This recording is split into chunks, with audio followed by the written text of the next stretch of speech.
이제 선거철이 정말 실질적으로 다가온 느낌을 받습니다.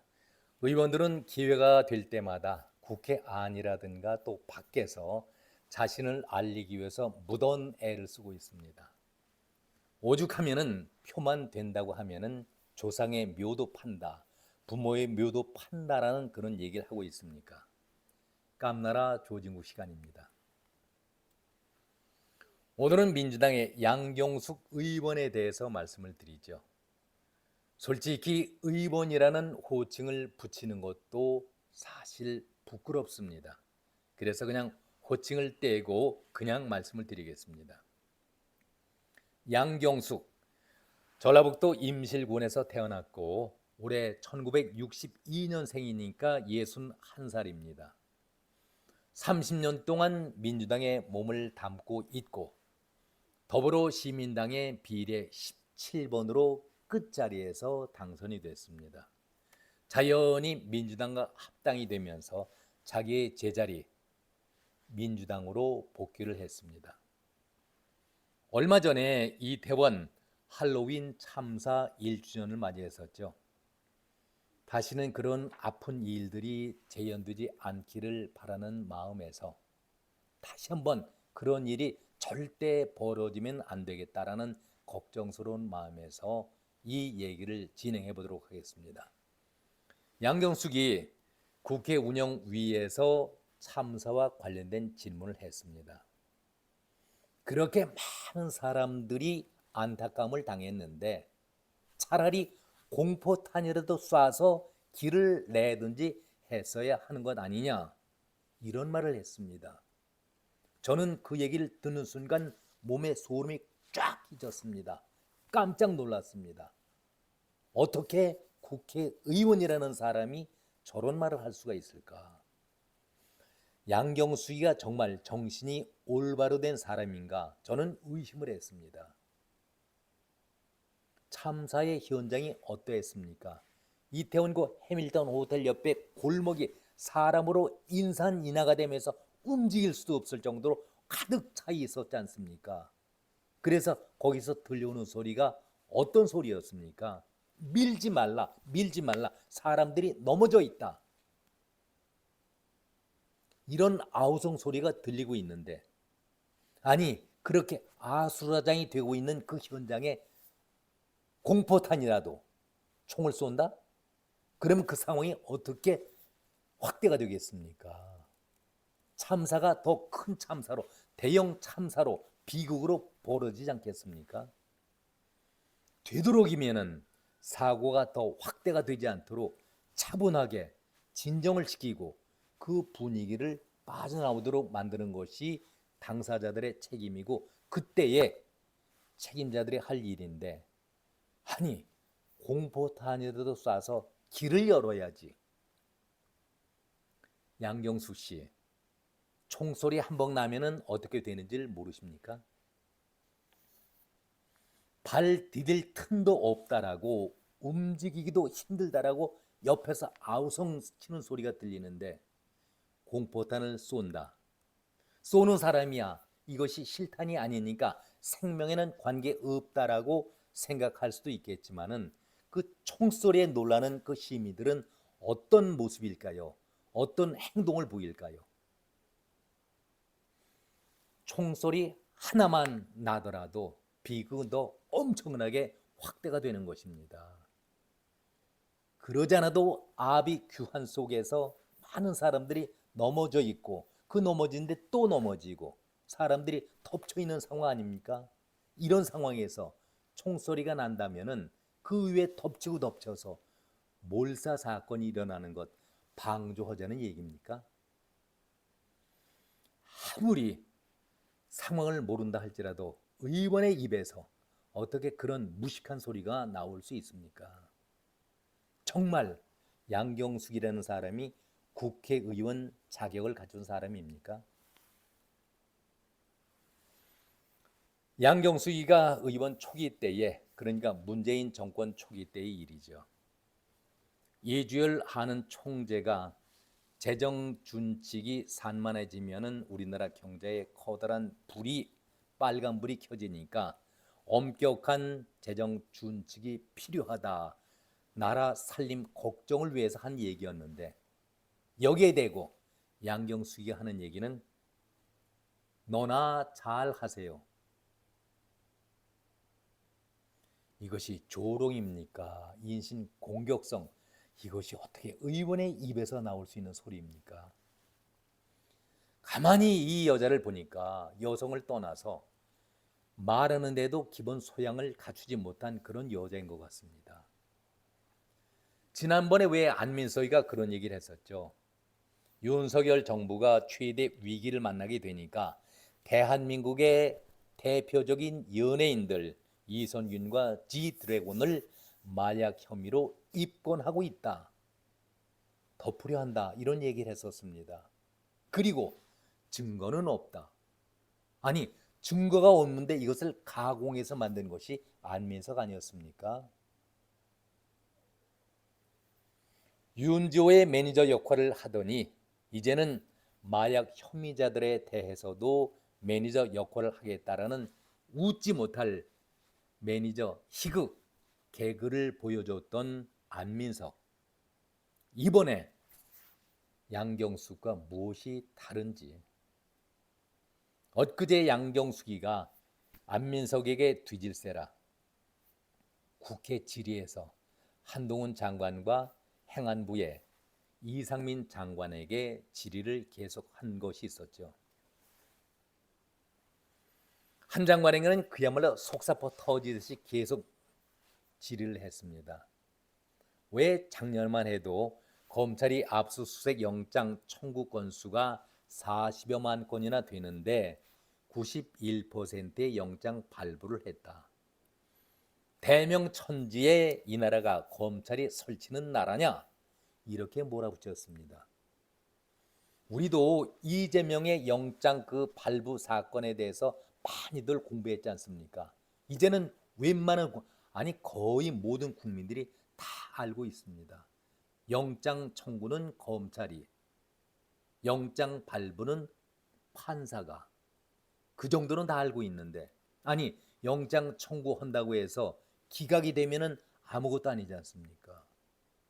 그런데 양경숙이는 왜 91%나 영장 발부가 돼서 검찰에 나라냐고 이렇게 되묻고 있습니까? 한마디로 무식한 국회의원이지요. 그리고 수사할 게 아직도 남아있나요? 기소할 게 남아있나요? 이걸 물어봅니다. 그러니 한동훈 장관은 자연스럽게 아니 그것은 검찰이 알아서 하는 것이고 아니 묻는 말에만 대답을 하려니까 왜 끼어들고 있느냐고 면박을 또 줍니다. 그리고 질문의 핵심은 그것이 아니었지요. 사실은 왜 민주당 파괴와 함께 이재명 대표 하늘같이 우러러보는 이재명 대표 윤석열 대통령과 우리나라에서 최고의 정적 관계인 이재명 대표에 대해서 끊임없이 수사를 하면서 괴롭히고 있느냐 이 말을 하고 싶었던 것이죠. 양경숙 씨가 이재명 편을 들고 있다는 것 충분히 이해가 갑니다. 그런데 좀 따져봅시다. 이재명이 대한민국의 최고의 정적이나 됩니까? 최고라는 말 빼고 정적이라는 말은 누가 쓰지도 않습니다. 이재명이 왜 0.5 보선에 나가서 배지를 달려고 애를 썼으며 당 대표가 되려고 무던 애를 왜 썼었습니까? 감방에 가지 않기 위해서 피해보려고 애썼던 것 아니겠습니까?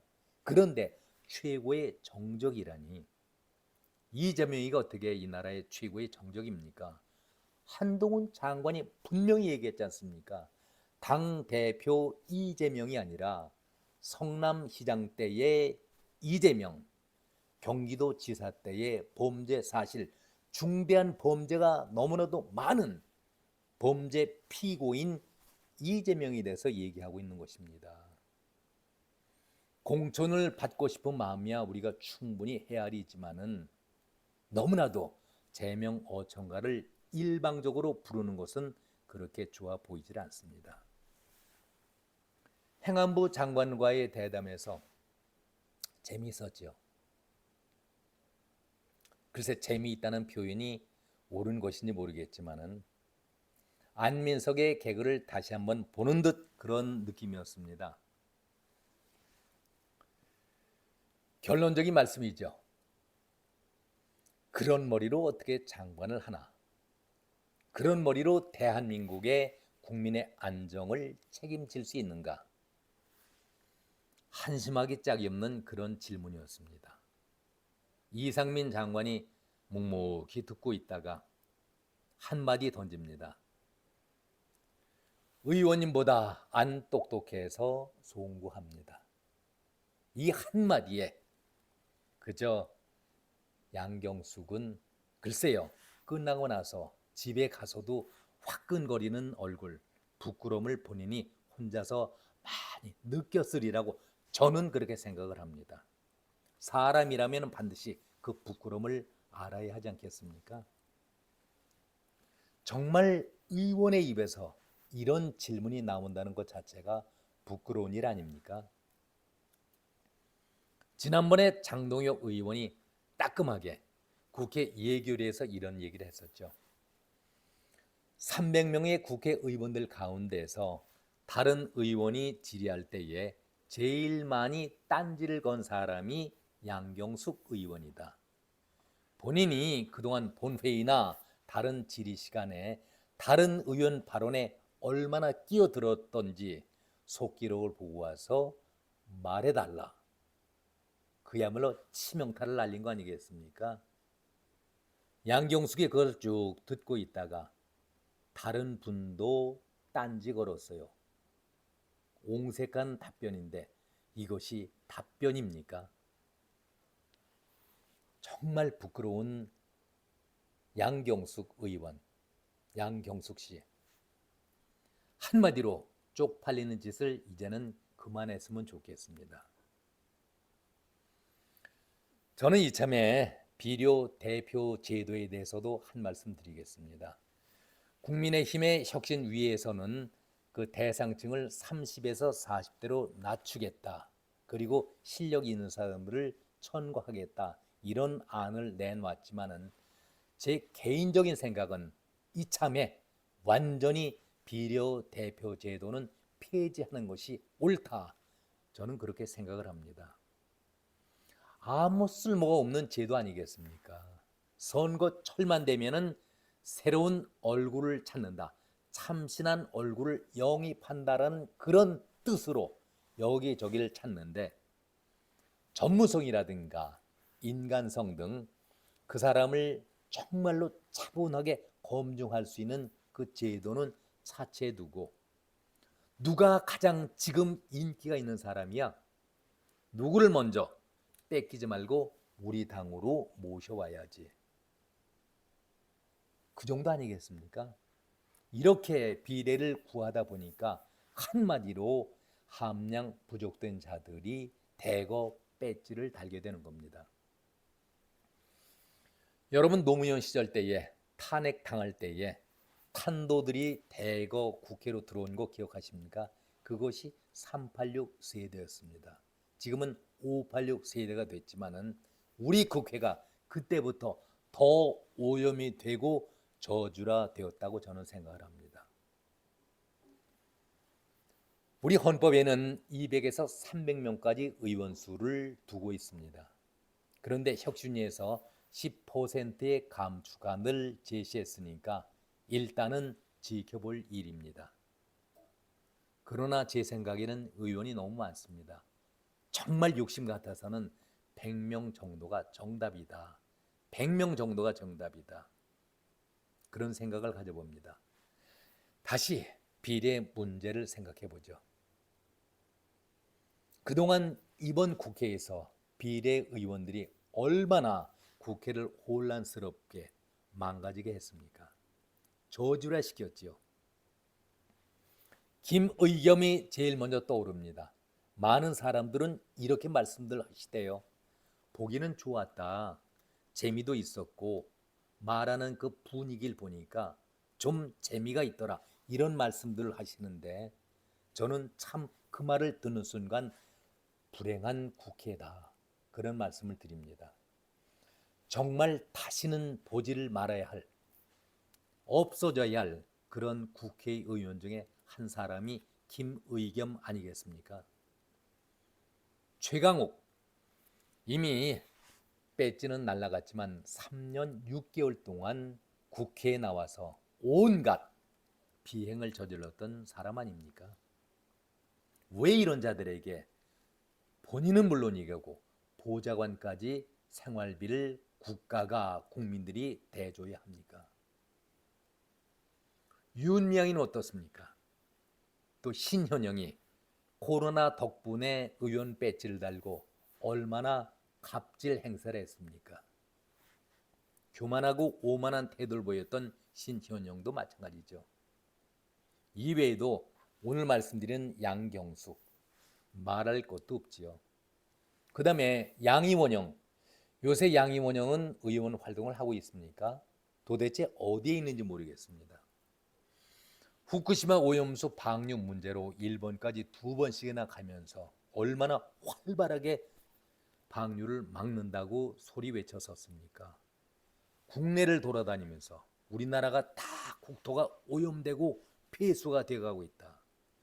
국민들은 물론이고 어민들의 생계까지도 막막하다, 죽어간다 라고 얼마나 전국을 돌아다니면서 그 분위기를 잡아냈었습니까? 그것도 이재명과 함께. 그런데 지금 1차 때, 2차 때도 방류가 끝나서도 아무 소식이 없어요.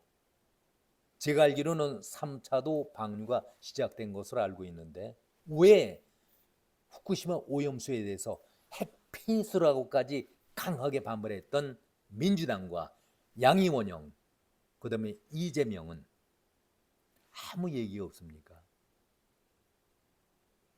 정말 이래서 국회의원들이 자기가 해야 할 책무를 하지 않고 엉뚱한 데에 힘을 쏟고 있다. 그래서 정치가 바뀌어야 한다. 국회가 바뀌어야 한다는 말씀을 끝으로 드립니다. 들리는 말에 의하면 양경숙이는 일찌감치 전주로 주거지를 옮기면서 이상직의 자리, 전주 을 자리죠. 이스타항공을 맡고 있었던 이상직, 그가 공석이기 때문에 전주 을 지역을 노리고 있는 모양입니다. 그래서 더 목청을 높이면서 제명 어천가를 부르고 있는데 아마 그 지역 주민들께서 잘 판단하고 내년 4월 총선거에서 판단을 잘 해주시리라 믿습니다. 여기까지입니다. 고맙습니다.